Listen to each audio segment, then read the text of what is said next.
Hello everyone, I am Pari and welcome back to our channel Pari's Pari लोग। आज मैं आपको सिखाने वाली हूँ 8 से 10 साल के बच्चे के लिए डिज़ाइनर नेहरू जैकेट, जिसकी परफेक्ट कटिंग और स्टिचिंग की वीडियो हम आपके साथ आज शेयर करेंगे। अगर आप भी अपने बच्चे के लिए बिल्कुल परफेक्ट फिटिंग घर पर ही चाहते हैं तो ये वीडियो आप पूरी देखिएगा। वीडियो का एंड तक देखिए, बिना स्किप किए आपको बिल्कुल परफेक्ट कटिंग और स्टिचिंग आसानी से आ जाएगी। तो चलिए वीडियो को स्टार्ट करते हैं।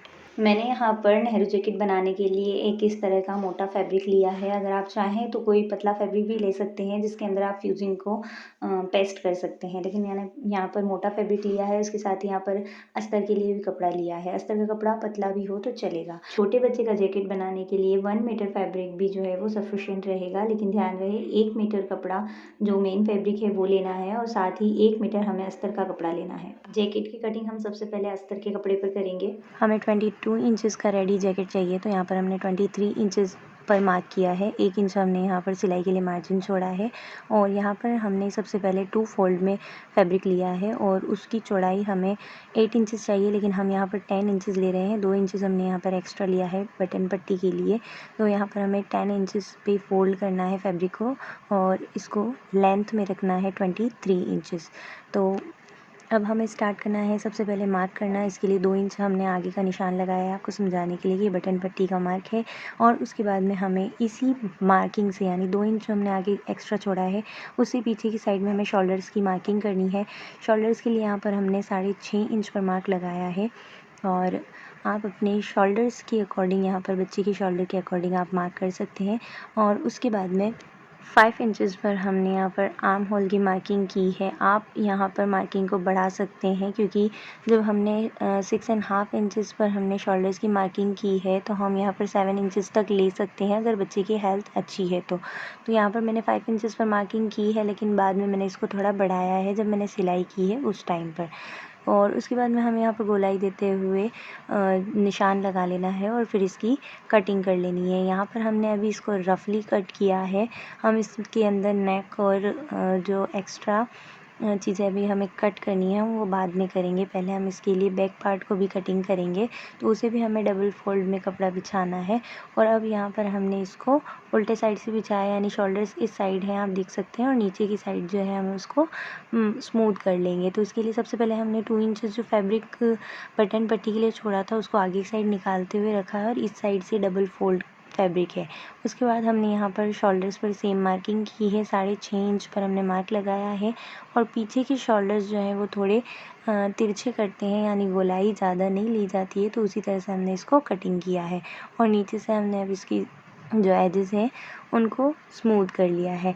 अब इसके बाद हमें यहाँ पर नेक की मार्किंग करनी है। उसके लिए हमने यहाँ पर 2.25 इंच पर मार्क लगाया है, यानी कि चौड़ाई जो है वो हमने 2.25 इंच रखी है और 2.5 इंच हमने यहाँ पर नीचे नेक लगाया है, नेक की मार्किंग की है।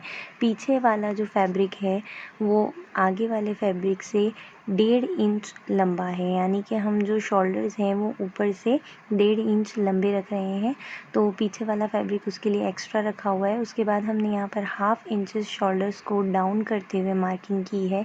शोल्डर्स के डाउन कर देने से जैकेट में खिंचाव नहीं आता है। यही कटिंग हम कुर्ते में भी करते हैं, जेंट्स कुर्ते में वही कटिंग है सेम।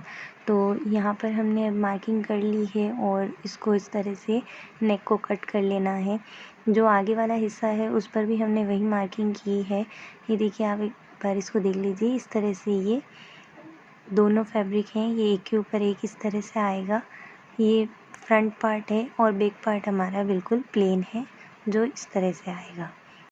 अब हमें जैकेट का मेन फैब्रिक है उसको कटिंग करना है, तो इसके लिए हमने यहाँ पर जो डिज़ाइन वाला फैब्रिक है उस पर कटिंग करनी है। जो प्लेन फैब्रिक है उसे हमें साइड में निकाल देना है। तो हमने अस्तर की कटिंग पहले की हुई है, तो हमें यहाँ पर कटिंग में कोई दिक्कत नहीं आएगी। हम इसको इसी के ऊपर रखते हुए मार्किंग कर लेंगे। आप चाहें तो डायरेक्ट कपड़े को रख कर और कटिंग कर सकते हैं, जिस तरह से हमने किया है। यहाँ पर मैंने कोई निशान नहीं लगाया, मैंने सीधा इस फैब्रिक को इस तरह से कट कर लिया है। पहले मैंने सीधा कट किया है, उसके बाद इसमें जो भी कटिंग लेनी है, जैसे शोल्डर्स की कटिंग है या आर्म होल की कटिंग है, वो बाद में ली है, ताकि फैब्रिक में जो है वो छोटे छोटे टुकड़े तिरछे ना आए। तो इसी तरह से हमें कटिंग को बिल्कुल फिनिश कर लेना है अस्तर को रख के। डबल फोल्ड में ही यहाँ पर हमने फैब्रिक रखा था, सामने से हमने कटिंग ले ली है। और आपको जो चीज़ समझ में नहीं आती है तो आप कमेंट सेक्शन में क्वेश्चन कर सकते हैं। मैं कोशिश करूँगी कि आपको आंसर कर पाऊँ और अच्छे से समझा पाऊँ। बैक पार्ट को भी हमने इस तरह से फैला लिया है और इसको अच्छे से कट कर लेना है। आप अगर डिज़ाइन वाला फैब्रिक यूज़ कर रहे हैं तो ध्यान रहे कि डिज़ाइन ऊपर की साइड जाती हुई है, तो उसके अकॉर्डिंग आपको पैटर्न के अकॉर्डिंग कटिंग करनी है। यहाँ पर ज़िगज़ैग वाली लाइनिंग है तो मैंने यहाँ पर सिर्फ प्रिंट देखी है कि फैब्रिक में आ रही है या नहीं। तो इस तरह से हमें प्रिंट की भी ध्यान रखना है और कपड़े को भी पूरा अच्छे से कट कर लेना है। कटिंग यहाँ पर हमारी लगभग कंप्लीट हो चुकी है। अब बारी आती है जैकेट की फिनिशिंग की, तो उसके लिए मैंने यहाँ पर पेपर कैनवास यूज़ किया है। आप चाहें तो इसके अंदर पेपर कैनवास की जगह पर फ्यूजिंग अटैच कर सकते हैं। मैंने यहाँ पर आयरन की हेल्प से इसको अच्छे से इसमें स्टिक कर लिया है और अब मैं इसकी कटिंग को स्मूथ कर रही हूँ।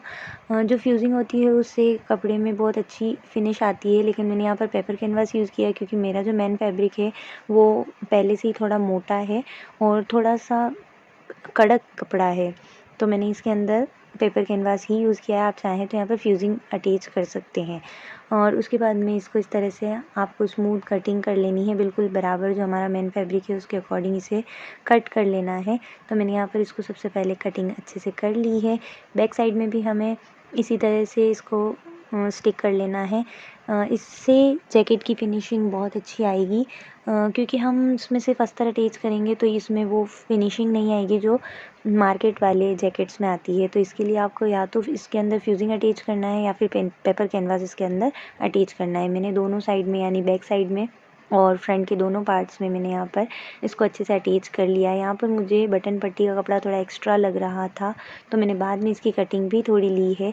ये देखिए आपको शोल्डर्स वगैरह भी इसके एकदम बराबर आए हैं, लेकिन सामने की साइड से जो है वो थोड़ा एक्स्ट्रा था तो मैंने बाद में कट कर लिया है। यहाँ पर अब मैंने पॉकेट की मार्किंग की है। पॉकेट की मार्किंग किस तरह से की वो आप इसको एक बार ध्यान से देखिए। फ्रंट साइड जैकेट के बॉटम से लगभग 6.5 इंच हमने ऊपर की साइड में मार्क किया है। 1 इंच का टोटल ये मार्क है और हमारी बटन पट्टी से 4 इंच की दूरी पर है और टोटल 4 इंच का ही ये मार्क है।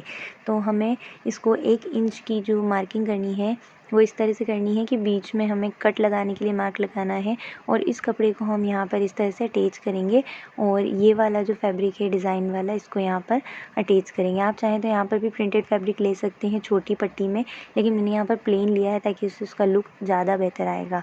और ऊपर वाली जो पॉकेट हमें रखनी है वो 6 इंचेस पर हमें पॉकेट लगानी है और ये फिटिंग से और यहाँ से मतलब बीचों बीच आएगा बटन पट्टी से और फिटिंग से बीचों बीच हमें ये वाली पॉकेट अटैच करनी है। नीचे वाली जो पॉकेट है वो हमें बटन पट्टी से 4 इंच की दूरी पर लेनी है और लगभग ये 4.5 इंच पर आ रही है और ऊपर वाली जो पॉकेट है वो 3 इंच की चौड़ाई में रहेगी और 1 इंच की मार्किंग हमने हर जगह पर की है। वीडियो को आप अच्छे से और ध्यान से देखिए तो आपको ये मार्किंग बिल्कुल समझ में आ जाएगी और आप पॉकेट लगाना भी बहुत आसानी से सीख जाएंगे। चलिए अब स्टार्ट करते हैं इसकी स्टिचिंग। यहाँ पर मैंने आपको छोटी वाली पॉकेट लगाना सिखाया है, तो इसके लिए हमें सबसे पहले छोटी वाली पट्टी को इस तरह से अटैच करना है। जो मार्क हमने सबसे नीचे लगाया था 3 लाइनिंग में सबसे नीचे वाली लाइनिंग पर हमने इसको अटैच किया है। उसके बाद में हमें फैब्रिक को यहाँ पर इस तरह से रखना है, उल्टा फैब्रिक हम इस पर रखेंगे और उसके बाद हम यहाँ पर इस तरह से पेंसिल से मार्क करेंगे। जो पट्टी हमने अभी अटैच की है उसकी मार्किंग हम इस तरह से कर देंगे और फिर उसके बाद में यहाँ पर बैक टिक करते हुए इस स्टिच को कंप्लीट कर लेंगे। ये टाँका लगाने के बाद हमें यहाँ पर क्या करना है कि बीच में से इन दोनों फैब्रिक को साइड करते हुए इस तरह से एक छोटा कट लगाना है और उसके बाद यहाँ पर तिकोने कट लगाने हैं। इस तरह से ट्रायंगल में कट्स लगाने हैं ताकि जब हम इस कपड़े को अंदर की साइड में फोल्ड करें तो ये आसानी से अंदर चला जाए। जो हमने मार्किंग की थी बिल्कुल उसी मार्किंग पर नीचे और ऊपर वाली दोनों लाइनिंग पर हमने स्टिच लगा दी है और बीच वाली मार्किंग को हमने यहाँ पर कट कर लिया है। अब इसके बाद हमें क्या करना है, ये सारा फैब्रिक जो है अंदर की साइड में फ़ोल्ड कर देना है और इसको अच्छे से अंदर की साइड में खींच कर रखना है। ये इस तरह से देखिए आप इसके कॉर्नर्स को भी अंदर ले लीजिए और इस तरह से इनको खींच लीजिए। अब ये जो फैब्रिक है वो अंदर जाने के बाद बिल्कुल अच्छे से एडजस्ट हो जाएगा। उसके बाद में हमें इसको पॉकेट का शेप देने के लिए पीछे से एकदम अच्छे से टाइटली खींचकर, अगर चाहें तो यहाँ पर स्टिच ले सकते हैं, और अगर नहीं तो आप इस तरह से जो नीचे वाली जो हमारी छोटी पट्टी आएगी उसकी स्टिच के ऊपर हम यहाँ पर इस कपड़े को इस तरह से फोल्ड करते हुए यहाँ पर एक स्टिच लेंगे। ये स्टिच लेते हुए हमें ध्यान रखना है कि हमें बाहर के कपड़े को अंदर की साइड में नहीं लेना है, बिल्कुल आराम से और आहिस्ता आहिस्ता ये वाला स्टिच कंप्लीट करना है। यहीं से पॉकेट की शेप स्टार्ट हो जाएगी। ये देखिए इस तरह से ये हो गया है। साइड से इसको हमें जो है वो पैक करना है। ये पॉकेट लगभग रेडी होने वाला है। हमें इसको यहाँ से इस तरह से खींचते हुए और बैक टिक करते हुए हमें यहाँ पर एक स्टिच लेनी है। अगर आप बिगनर भी हैं तो आप ये जैकेट बनाना आसानी से सीख जाएंगे।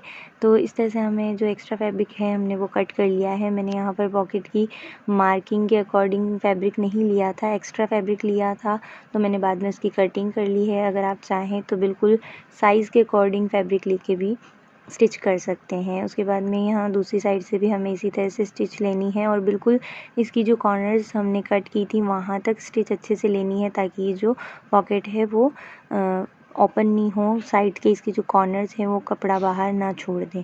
इसके बाद आती है बारी सेकंड पैनल की। वहाँ भी हमने इसी तरह से पॉकेट रेडी कर ली है और मैंने वहाँ पर जो स्टिच ली थी मेन फिनिशिंग की स्टिच वो मैं आपको दिखाना भूल गई थी, तो मैंने यहाँ पर सेकंड वाले पैनल पर दिखाई है कि इस तरह से अंदर वाले फैब्रिक पर ऊपर की साइड में हमें यहाँ पर स्टिच लेनी, नीचे वाली साइड में नहीं, वरना पॉकेट जो है वो पैक हो जाएगी। तो हमें यहाँ दोनों साइड में और ऊपर की साइड में एक स्टिच अच्छे से ले लेनी है। अब आप देख सकते हैं कि हमारी जो पॉकेट है वो कितनी अच्छे से बनकर रेडी हुई है। अब ये है हमारा फ्रंट वाला हिस्सा। इस पर हमने 1 इंच जो है वो फैब्रिक को कट किया है। 2 इंच हमने एक्स्ट्रा छोड़ा था, लेकिन वो फैब्रिक थोड़ा ज़्यादा ही एक्स्ट्रा हो रहा था, तो मैंने यहाँ पर दोनों पैनल के आगे से 1-1 इंच की कटिंग कर ली है। आप चाहें तो पूरे पर 1-1 इंच का मार्क लगा के फिर कटिंग कर सकते हैं। और अगर स्टार्टिंग में ही आप जो फैब्रिक है उसकी 1 इंच एक्स्ट्रा कटिंग लेते हैं तो ये बिल्कुल आसानी से हो जाएगा। मैंने यहाँ पर 2 इंच एक्स्ट्रा फैब्रिक लिया था, जो थोड़ा ज़्यादा ही एक्स्ट्रा हो गया था, तो फिर उसको मैंने बाद में कट कर लिया और अस्तर में से भी मैंने इसी की कटिंग कर ली थी। अब बारी है जैकेट में अस्तर को अटैच करने की। तो इसके लिए मैंने यहाँ पर फ्रंट साइड से जो हमारा बटन पट्टी बनेगी उस पर इस तरह से मार्किंग की है कि 1 इंच अंदर की साइड में और ऊपर से आधा इंच का कपड़ा लेते हुए हमें इस तरह से सिलाई लगानी है। जो हमें सिलाई का मार्जिन लेना है वहीं पर निशान लगाना है। 1 इंच हमने सामने की साइड से लगाया है बस, और कोई मार्किंग ऐसी स्पेशल नहीं है इसके अंदर। उसके बाद सामने की साइड में हमें पूरा एक खड़ा स्टिच ले लेना है और यहाँ पर जो कॉर्नर्स हैं उनमें छोटे छोटे कट लगाने हैं, ताकि हम जब इसको सामने की साइड में फ़ोल्ड करें तो इसमें कोई सलवटें ना रहे। तो इस तरह से हमें कट लगाना है और उसके बाद किसी भी नुकीली चीज़ से हमें इसको सीधा कर लेना है। और इस तरह फ्रंट साइड में भी मैंने छोटे छोटे कट्स लगा दिए हैं, ताकि जो इस कपड़े के अंदर जो है वो सलवटें ज़्यादा ना आए। और आप चाहें तो यहाँ पर इसको आयरन कर सकते हैं, ताकि ये अच्छे से परफेक्टली एकदम फिट हो जाए। उसके बाद सेकंड पैनल पर भी मैंने यही चीज़ को, इसी प्रोसेस को फॉलो किया है और सामने की साइड से वही 1 इंच का निशान लगाते हुए हमें यहाँ पर स्टिच ले लेनी है। अगर आपको वीडियो में कोई भी चीज़ समझ नहीं आती है तो आप पीछे की साइड इसको वापस रिवर्स में जाकर देख लीजिए, और फिर भी अगर समझ ना आए तो कमेंट कीजिए, मैं आपको इसका आंसर करूँगी। क्योंकि मेरा मकसद है कि आप घर पर ही इसको इजीली बनाना सीख लें। मैंने जब इसको सीखा था बहुत ज़्यादा परेशानी आई थी, तो आप लोगों को वो सारी परेशानी फेस ना करनी पड़े, इसीलिए मैंने इस वीडियो को अच्छे से डिटेल में बनाया है। जिन लोगों को सिलाई नहीं भी आती है वो इस वीडियो को देखकर अगर सिलना चाहें तो घर बैठे इस तरह की जैकेट आसानी से सिल सकते हैं। तो ट्राई ज़रूर कीजिएगा और ट्राई करने के बाद कमेंट भी कीजिएगा कि आपने ये बनाया तो कैसा बना। यहाँ पर देखिए मैंने शोल्डर्स जो है वो सेम रखे हैं, लेकिन आर्म होल में थोड़ी सी कटिंग ली है क्योंकि मुझे थोड़े छोटे लग रहे थे। मैंने स्टार्टिंग में भी बोला था कि अगर आपको आर्म होल कम लगे तो आप बाद में इसको बढ़ा सकते हैं। इस तरह से मैंने उसको बढ़ा लिया है। उसके बाद ये हमारा बैक साइड है। बैक साइड में भी हमें नेक की कटिंग करनी है। उसके लिए यहाँ पर मैंने 2.5 इंच पर मार्क किया है और पीछे की साइड में हमें सिर्फ 1/2 इंच का ही जो नेक है वो चाहिए। तो इस तरह से मैंने उसकी कटिंग कर ली है। अगर बच्चे की गर्दन में थोड़ी सी थिकनेस है, यानी मोटी गर्दन है, तो आप उसके अकॉर्डिंग उसको एक बार पहना के देख लीजिएगा शोल्डर्स अटैच करने के बाद में। अगर आपको नेक थोड़ा कम लगे तो आप उसको बढ़ा सकते हैं, यानी कटिंग आप उसकी बाद में भी ले सकते हैं। यहाँ पर हमने सबसे पहले बैक साइड में जो है इसका अस्तर नीचे की साइड में यानी बॉटम की साइड से अटैच कर दिया है, और फ्रंट साइड के भी जो बॉटम है वो हमें अटैच करने हैं। हमने सामने की साइड से इसको बिल्कुल अटैच कर दिया है। अब नीचे की जो बॉटम वाली जो सिलाई है वो हमें लगानी है। दोनों साइड में, दोनों पैनल्स में हमें सिलाई कंप्लीट करनी है, और उसके बाद में हम स्टार्ट करेंगे इसकी परफेक्ट फिटिंग वाली स्टिचिंग। यहाँ पर देखिए मेरा कहीं अस्तर थोड़ा बड़ा हुआ लग रहा है, तो मैंने उसके अकॉर्डिंग सिलाई ली है। अब आप ये ना कहें कि कोई तिरछा है, कोई ऐसा है। इसके लिए भी मैं आपको यहाँ पर एक ट्रिक बताऊँगी। अगर आपके जो दोनों पैनल है वो बराबर नहीं आते हैं, तो आप उसको इस तरह से बराबर कर सकते हैं। ये वाली जब हम स्टिच लगाएंगे उसके बाद हम देख लेंगे कि नीचे से कौन सा वाला पैनल थोड़ा छोटा आ रहा है। अगर छोटा आ रहा है तो मैं उसी के अकॉर्डिंग दूसरे वाले पैनल पर भी सिलाई लगा लूँगी। यहाँ पर बिल्कुल 2 पॉइंट्स का फ़र्क आ रहा था, तो मैंने यहाँ पर उसी का नाप लेते हुए यहाँ पर लास्ट स्टिचिंग ले ली है। ठीक है, और फिर उसके बाद में यहाँ पे हमें इसको स्मूथ भी कर लेना है, क्योंकि अगर वो पहले वाली सिलाई अंदर रहती है तो फिर इसके अंदर सल आएंगे। तो नीचे से मैंने यहाँ पर कट भी लगा दिए हैं, एक्स्ट्रा फैब्रिक को भी कट कर लिया है, और कॉर्नर्स पर भी अच्छे से जो ट्रायंगल है वो कट कर लिया है। उसके बाद में हमें मेन फैब्रिक से उसके अस्तर को यहाँ पर आर्म होल की जो सिलाई है उससे अटैच कर देना है। यहाँ पर हम मेन फैब्रिक से अटैच नहीं कर रहे हैं, इस बात का आप ध्यान रखिएगा। हमें अस्तर को मेन फैब्रिक पर अटैच करना है। ये अभी हम अस्तर की सिलाई कर रहे हैं मेन फैब्रिक के साथ में, और ये भी ध्यान रखें कि इस अस्तर में कोई झोल ना रहे, उसको हाथ से बिल्कुल सफाई देते हुए हमें ये स्टिच लेनी है। उसके बाद में यहाँ पर आप मेजरमेंट देख लीजिए, आपके अगर आर्म होल्स जो है वो बराबर नहीं आ रहे हैं तो आप इसको उसी टाइम पर फिक्स कर सकते हैं। यहाँ पर मेरा बिल्कुल साइज़ परफेक्ट है, और उसके बाद में मैंने यहाँ पर छोटे छोटे कट्स लगा दिए हैं ताकि इसमें कोई खिंचाव ना आए, और बिल्कुल पास में हमें ये कट्स लेने हैं। उसके बाद में हमें इसको सीधा कर लेना है। इसको सीधा करने के बाद आप इस पर एक बार आयरन कर लीजिए ताकि एकदम परफेक्ट फिटिंग और ये जो स्टिचिंग है वो बहुत अच्छे से हो जाए। इसके कॉर्नर्स को भी अच्छे से आप इसको एकदम स्मूथ कर लीजिए। इस स्टेज तक पहुंचने के बाद में आपको सच में फ़ील होगा कि आपने बहुत परफेक्टली एक बहुत अच्छी चीज़ मतलब बनाकर तैयार कर ली है। यहाँ पर देखिए बिल्कुल परफेक्ट हमारा जो अस्तर है वो बनकर तैयार हुआ है। इसके साथ में कहीं ज़्यादा छोटा या बड़ा कोई साइज़ ऐसा इशू नहीं आ रहा है। तो हमें एकदम अच्छे से सिलाई लगानी है, अच्छे से इसके अंदर कट्स वगैरह लगाकर इसको स्मूथ फिनिश देना है, और साथ में आयरन भी कर लेना है। इससे जैकेट की फिनिशिंग बहुत अच्छे से हो जाती है। कॉर्नर्स को बिल्कुल अच्छे से आप फोल्ड कीजिए, और जो फैब्रिक है ना उसको आप आयरन कर लेंगे तो इसके अंदर फिनिशिंग बहुत अच्छे से आ जाएगी।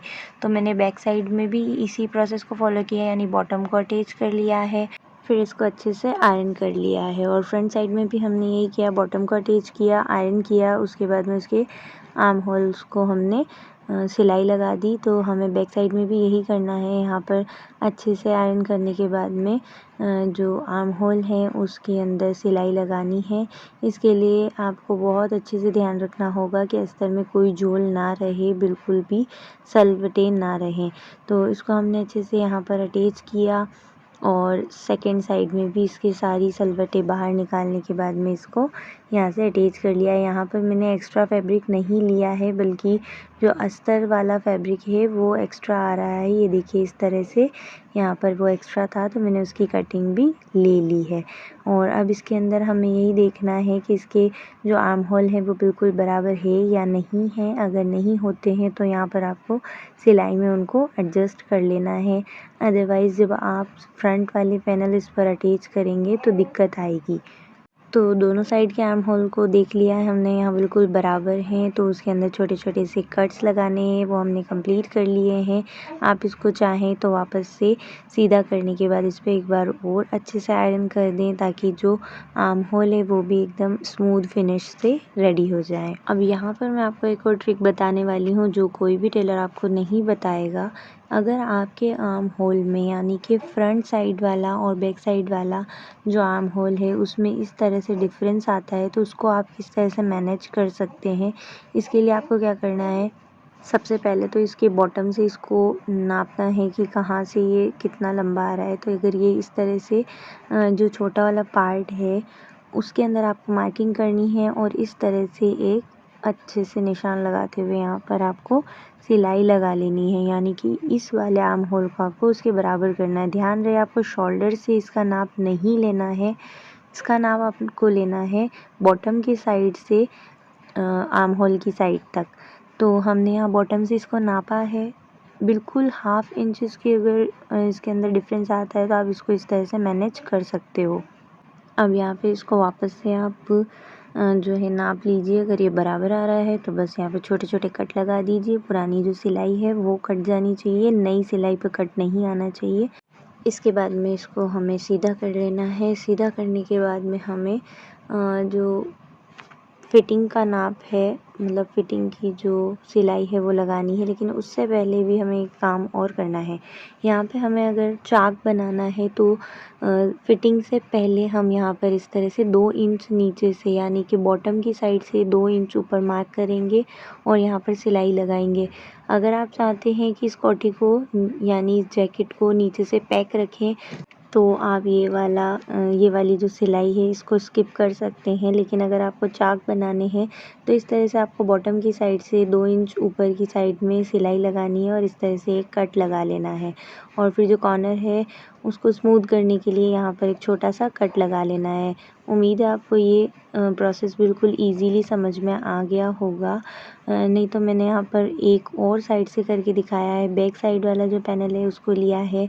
कॉर्नर में हमें यहाँ नीचे की साइड से ऊपर की तरफ 2 इंच पर सिलाई लगानी है और उसके बाद में सिलाई के पास तक एक छोटा सा कट लगाना है। इस वाले चाक को भी हमने स्मूथली फिनिश कर लिया है। इसमें भी कॉर्नर्स में जो कट वगैरह है इसको हमें अच्छे से कंप्लीट करना है और उसके बाद इसको सीधा कर लेना है। ये हमारे चाक बनकर रेडी हो गए। अब इसके बाद में हमें यहाँ पर जो फिटिंग की सिलाई है उसको कंप्लीट करना है और उसके लिए हमें जो फ्रंट वाला पैनल है उसको बैक वाले पैनल से इस तरह अटैच करना है कि सबसे पहले हमें यहाँ पर अस्तर में सिलाई लगानी है। ये देखिए यहाँ पर हमारे चाक भी दोनों बराबर आ गए हैं। आप चाहें तो मेन फैब्रिक से इसकी सिलाई स्टार्ट कर सकते हैं, लेकिन मैंने यहाँ पर अस्तर से इसकी सिलाई शुरू की है। फ्रंट वाले पैनल और बैक साइड के पैनल के दोनों अस्तर को हमें इस तरह से पकड़ना है। ध्यान रहे कि आर्म होल के कपड़े को हमें बिल्कुल बराबर से पकड़ना है और उसके बाद स्टिचिंग स्टार्ट करनी है। और ये मैंने बिल्कुल बीचों बीच से शुरू किया है। इस के बारे में मैं आपको भी बताती हूँ क्यों किया है। हमें यहाँ बीचों बीच से सिलाई शुरू करनी है अस्तर में और फिर उसके बाद मेन फैब्रिक को इस तरह से एडजस्ट करते हुए हमें पूरी सिलाई को कंप्लीट ले जाना है। जहाँ से हमने अस्तर पर सिलाई शुरू की थी वहाँ हम थोड़ा सा इसको ओपन रखेंगे। ये देखिए हम फ्रंट वाले साइड पर यानी कि जो मेन फैब्रिक है उस पर फिटिंग का स्टिच ले रहे हैं और उसको बिल्कुल अच्छे से हमें बराबर करते हुए लेना है। जो चाक है हम यहाँ तक पहुँचने वाले हैं।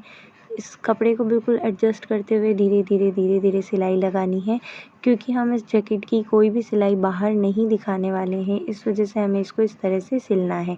जो एक्स्ट्रा फैब्रिक है आप उसको इस तरह से अंदर दबा दीजिए और फिर उसके बाद में आप इस स्टिच को कंप्लीट कीजिए। दोनों चाक के फैब्रिक को हमें यहाँ पर इस तरह बिल्कुल बराबर रखना है। अस्तर वाले चाक को भी हमें बिल्कुल बराबर रखना है और यहाँ पर बैक टेक कर लेना है ताकि ये जो सिलाई है वो छूटे नहीं। तो यहाँ पर अच्छे से सिलाई लगानी है और उसके बाद हम यहीं अस्तर वाले फैब्रिक की सिलाई तक पहुँच चुके हैं।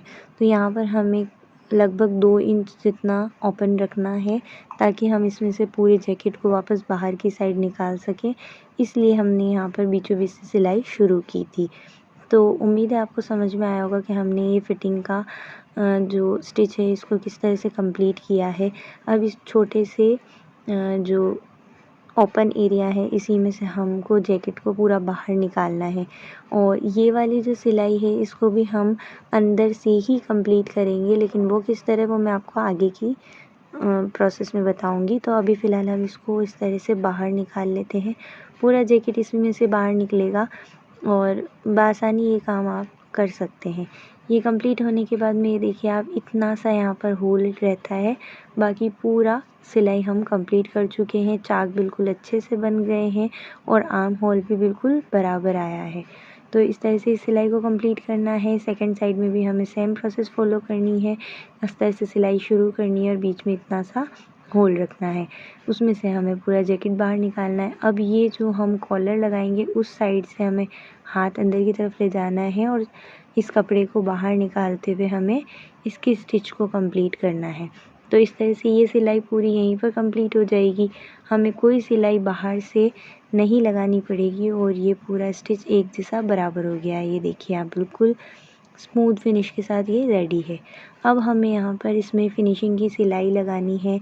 जो फ्रंट वाला पैनल है उसको हमने अस्तर से जहाँ अटैच किया था वहीं पर हम ये सिलाई लगा रहे हैं। कैमरा थोड़ा सा साइड हो गया है, लेकिन मैं आपको इसमें आगे दिखाऊंगी कि कौन सी वाली सिलाई हमने यहाँ पर लगाई है। चाक में और जहाँ भी हमने बॉटम में जो सिलाई लगाई थी उससे हमने कम से कम 2 पॉइंट्स की दूरी पर सिलाई लगाई है। तो ये देखिए आप देख सकते हैं कि सामने फ्रंट वाली सिलाई भी पट्टी पर हमने ऐसी ली है जो बटन पट्टी बनाने वाले हैं उस पर भी, और ये बॉटम है और यहाँ पर जो चाक है उस पर भी। तो ये पूरी एक ही सिलाई में हम इस जैकेट की यहाँ पर इसको जो फिनिशिंग वाला स्टिच है वो कंप्लीट कर लेंगे। अब हमारा जो स्टिच है वो शोल्डर वाला बाकी रहता है, जो हमें शोल्डर्स भी अंदर से ही स्टिच करने हैं। तो उसके लिए हमें क्या करना है, फ्रंट वाले पैनल को बैक साइड के पैनल से इस तरह से हमें बराबर पकड़ना है और अस्तर से सिलाई शुरू करनी है और मेन फैब्रिक पर आना है। आप चाहें तो यहाँ पर पिन से इसको पहले एक बार सिक्योर कर लीजिए और फिर उसके बाद में इस सिलाई को कंप्लीट कर लीजिए। मुझे यहाँ पर हैबिट है तो मैंने यहाँ पर इसी तरह से इसको कंप्लीट कर लिया नॉर्मली बिना पिन के। तो पहले अस्तर पे हमें सिलाई जो है स्टार्ट करनी है, वो मेन फैब्रिक तक लाना है और इसको बिल्कुल एडजस्ट करते हुए लाने की भी ज़रूरत पेश नहीं आएगी, क्योंकि ये ईज़िली ये वाली सिलाई कंप्लीट हो जाएगी। तो आप देख सकते हैं कि जैकेट में कहीं से कहीं तक कोई सिलाई आपको बाहर नज़र नहीं आएगी। लास्ट रहती है हमारी ये आर्म होल की सिलाई, जिसके अंदर हमें फिनिशिंग वाली स्टिच लेनी है। तो वो भी हमें यहाँ पर 2 पॉइंट की दूरी पर लेनी है और इस तरह से आपको फैब्रिक को पकड़ना है दोनों साइड से बराबर करते हुए। बस यहीं से स्टिच को स्टार्ट करना है और इसके अंदर भी एक फिनिशिंग की सिलाई लगा लेनी है। अब यहाँ तक जो हमने पूरा जैकेट सिला है इसमें कहीं से कहीं तक कोई सिलाई आपको बाहर नज़र नहीं आएगी। आपको अगर ये वीडियो पसंद आ रहा है तो प्लीज़ इस वीडियो को लाइक कीजिए, अपने फ्रेंड्स के साथ या अपने करीबियों के साथ इसको शेयर कीजिए और हमारे चैनल को सब्सक्राइब कीजिए, क्योंकि मैं इसी चैनल पर और नई और इंटरेस्टिंग वीडियोस थोड़े दिन में अपलोड करूँगी इंशाल्लाह। तो उन वीडियोस को देखने के लिए आपको हमारे साथ बने रहना पड़ेगा। तो हमारे चैनल को सब्सक्राइब कर लीजिए और बेल आइकन को प्रेस कर लीजिए ताकि आपको हमारे नए नए वीडियोस आसानी से मिल सकें। अब देखिए वो हमने आर्म होल की स्टिच को कंप्लीट कर लिया है और अब इसके बाद में हमें यहाँ पर लास्ट काम करना है कॉलर अटैच करने का। कॉलर अटैच करने के लिए सबसे पहले हमें मेजरमेंट लेना है कि कितनी कॉलर है और उसके अकॉर्डिंग हमें कैनवास कट करना है और फैब्रिक पर हमने यहाँ पर कैनवास भी आयरन से जो है वो पेस्ट कर दिया है। अब इसकी जो है वो कटिंग ले रहे हैं। तो हमने अलग अलग 2 फैब्रिक लिए हैं। अगर आपको कॉलर बनाना नहीं आता है तो ये भी बिल्कुल इजी प्रोसेस में मैंने सिखाया है, आप इससे बिल्कुल आसानी से कॉलर बनाना सीख जाएंगे। 2 अलग अलग फैब्रिक्स को हमने लेना है और इस तरह से नीचे कॉलर की जो नीचे वाली साइड है उस पर यहाँ हमें फैब्रिक को इस तरह से पलटते हुए एक सिलाई लगा लेनी है। ये सबसे पहली सिलाई है जो हम कॉलर में लगाते हैं, ये बाहर की साइड में दिखाई भी देती है। तो इसको बिल्कुल अच्छे से लगाइएगा, मतलब स्टार्टिंग में जहाँ पर आपने 1 पॉइंट की दूरी रखी है तो 1 पॉइंट पर और 2 पॉइंट की दूरी रखी है तो 2 पॉइंट पर ही इस सिलाई को कंप्लीट कीजिए। उसके बाद में जो बैक साइड में हमें इसका फैब्रिक चाहिए उसके ऊपर हम इस तरह से स्टिच करेंगे कि इसकी गोलाई को स्किप करते हुए हम यहाँ पर बैक टिक लगाया है और यहीं से हमने इसको बिल्कुल किनार पर इस सिलाई को कंप्लीट कर लिया है। ये दूसरी साइड में भी बैक टिक करके हमने इसको सिक्योर कर लिया है। एक्स्ट्रा फैब्रिक को कट करना है और ऊपर की साइड में इस तरह से छोटे छोटे कट्स लगा लेने हैं ताकि जब हम कॉलर को फोल्ड करें तो यहाँ पर कोई सल ना आए। उसके बाद में नीचे वाला जो फैब्रिक है हमें उसके ऊपर इस तरह से मार्किंग करनी है कि हमें सिलाई कहाँ पर लेनी है, यानी जो कैनवास है उसके बराबर हमें यहाँ पर मार्किंग कर लेनी है। और इस मार्किंग को बिल्कुल स्मूथ लीजिएगा क्योंकि यहाँ पर हम सिलाई लगाने वाले हैं। जैकेट के अंदर जो हम सिलाई लगाएंगे वो इसी निशान के ऊपर लगाएंगे, तो इसलिए हम इसको बिल्कुल अच्छे से मार्क कर लेना है। और उसके बाद में हम यहाँ पर कॉलर का जो सेंटर है वो हमें देखना है कि कहाँ पर है। बिल्कुल बराबर में उस पर एक छोटा सा कट लगा लिया है। और अब हमें जो जैकेट है उसको अंदर की साइड से, यानी कि जैकेट को उल्टा रखना है और उसके ऊपर हमें ये सिलाई लगानी है जिस कपड़े पर हमने निशान लगाया है उसको रखते हुए। कॉलर लगाने का ये बहुत इजी प्रोसेस है। हो सकता है आप किसी और तरीके से कॉलर अटैच करते हो, लेकिन ये तरीका एक बार आप इस्तेमाल करिएगा, मतलब इस तरीके से आप एक बार कॉलर लगा के देखिएगा, आपको भी ये तरीका बहुत आसान लगेगा। तो मैंने कोशिश की है इस पूरे जैकेट को और इसके अंदर जो भी डिटेलिंग्स हैं उनको बहुत इजीली आपको समझा पाऊँ। अगर आपको इस वीडियो में कुछ भी चीज़ अच्छी लगती है तो प्लीज़ एक प्यारा सा कमेंट भी कमेंट सेक्शन में छोड़ दीजिए हमारे लिए। और अगर आपको ये वीडियो अच्छा लगा है तो प्लीज़ सब्सक्राइब अवर चैनल। ये कॉलर की स्टिच जो स्टार्टिंग स्टिच है ये लगभग कंप्लीट होने वाली है। इस कॉलर को यहाँ पर जब हम अटैच करते हैं, यानी जो नॉर्मल फैब्रिक हम यहाँ पर अटैच करते हैं, तब हमें दोनों फैब्रिक में से किसी को भी थोड़ा सा भी नहीं खींचना है, नहीं तो कॉलर की जो मतलब फिनिशिंग है उस पर असर आएगा और यहाँ पर जो सल है वो आ जाएंगे। अब देखिए, अगर आपकी कॉलर्स बराबर नहीं आती है तो आप लास्ट में इस तरह से ये एक स्टिच जो होती है इसमें आप कॉलर को फिक्स कर सकते हो कि ये दोनों साइड से बराबर आ जाए। वैसे यहाँ पर कॉलर अक्सर बराबर आ जाती है, नहीं आती है अगर आपकी, तो आप इस तरह से जब लास्ट में यहाँ पर लॉक करते हैं तब इसके अंदर आप सिलाई के अंदर एक्स्ट्रा इसको ले सकते हैं, तो ये कॉलर आपकी बराबर हो जाएगी। और यहाँ पर भी हमने जो लास्ट अभी सिलाई लगाई है तो इसलिए हमने यहाँ पर छोटे छोटे कट और लगा दिए हैं ताकि इसकी गोलाई भी बिल्कुल स्मूथ हो जाए। अभी हमारा लास्ट स्टिच है जो इसके ऊपर जाने वाला है। कॉलर को बिल्कुल बराबर रखना है, दोनों जो एक्स्ट्रा सिलाई का कपड़ा है उसको अंदर की साइड में बराबर की साइड मोड़ना है और यहाँ पर बिल्कुल आहिस्ता आहिस्ता हमें सिलाई लगानी है। एज पर बिल्कुल सिलाई लगेगी, ध्यान रहे कि सिलाई नीचे नहीं उतरनी चाहिए वरना कॉलर की फिनिशिंग ख़राब हो सकती है। तो यहाँ पर हमारे देख लीजिए आप, बिल्कुल ना तो कोई सल आया है ना कॉलर में थोड़ी सी भी मिस्टेक रही है। तो इस तरह से आप अगर फॉलो करते हैं तो कॉलर बहुत अच्छी बनकर रेडी होगी।